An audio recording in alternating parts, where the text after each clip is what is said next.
to Intermediate Level English Language Arts. Hi guys and welcome to English Language Arts Grade 6. Our topic for today would be writing a personal account. Okay? So first and foremost, what's a personal account? A personal account? Personal account. So this is a narrative that tells about what you did, what happened to you, or how you felt. It's very, very personal.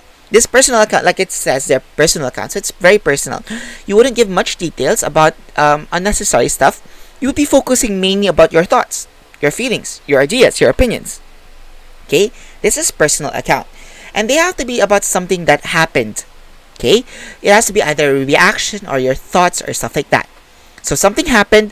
What are your thoughts? What are your emotions? What were you thinking of? Right? That's a personal account.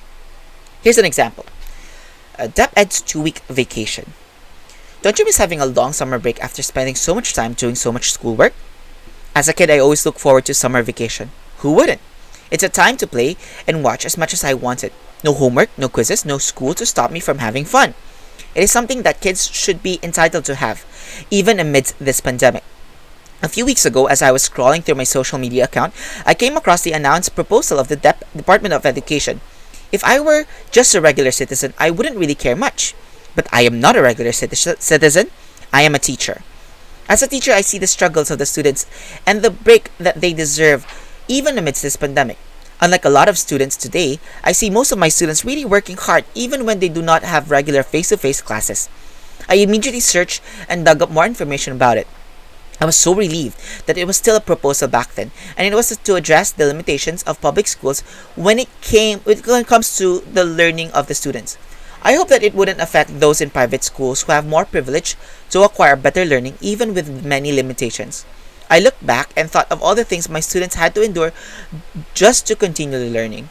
Despite this not being official, I still prepared just in case this would actually happen and we would be affected by it. Now, in that one, you've noticed, let's just go back to it. That one, you notice, it's full of my opinions. It's full of what my thoughts were. Something happened, and I gave my thoughts. I gave my ideas. I gave what were going on in my head. That's a personal account. What you guys are going to do is this. Think of the things that happened last month, February. What happened to you then?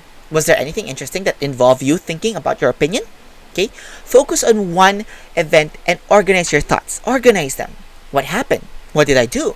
What did I feel? What do I say about it? What can I say about it? Organize it properly. Next, draft. Compose 2 to 3 paragraphs about a personal account. Arrange your thoughts based on the way you arrange your research works, or even your speeches. How did you arrange it? Give a quick background first, or at least start by giving details about the setting, what's happening, where are you? I was at the porch listening to music when, okay, stuff like that. Make sure that you were gonna give a background first before what actually happened. And then in the second paragraph, you're gonna put there what happened, right? And then afterwards, give your thoughts, your ideas, your opinions. That's the main focus of this. You could either put it at the second paragraph or at the third one.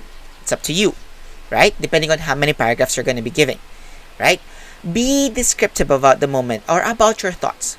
Or it could be and about your thoughts. It depends on how you're going to do it. What I did is I did not give you what happened around me. I did give you some details, like I was scrolling through my social media account, right?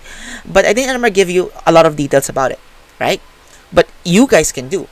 For example, you were sitting by the poolside and then something happened. Or you were talking to your mom when, right? Stuff like that. Next, revise. Go through these questions and make sure that you answer yes to them. Did I use powerful and interesting words to make my readers see a clearer picture of what I am describing? Is there coherence in my thoughts? So that means, are my thoughts understandable? Have I focused on one experience? Does my personal account talk to my reader like I am telling a story to a friend? Are there overused words? In my personal account, you might notice that I used amidst twice. You can do that too, right? But again, it depends really on how often you use a certain word. But do not overuse a word. Certain words, like for example, students, stuff like that you can overuse it. Especially, for example, in my personal account, because I am referring to you guys, students. But in certain ways, do not repeat like they, or do not always repeat the children, right? You try to mix it up, right? Okay? Next, edit. Check for grammar, punctuation mark, indentation, and spelling errors. Always do that in your edits, guys.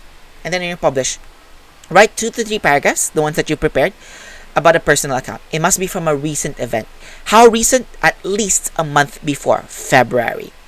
Be descriptive about your thoughts and feelings. Okay? Write personal account as activity title. Give it a personal title. Write the account in your notebooks and send them online. By the way, kids, you could even include the beginning of March. Why not? Sure. But make sure that it has to be recent. How recent? Up until Feb. So anything that happened in January, don't include it anymore. Yes? Only the ones that happened up until Feb. So from March, beginning of March until Feb. Alright? And that pretty much ends our topic for writing a personal account.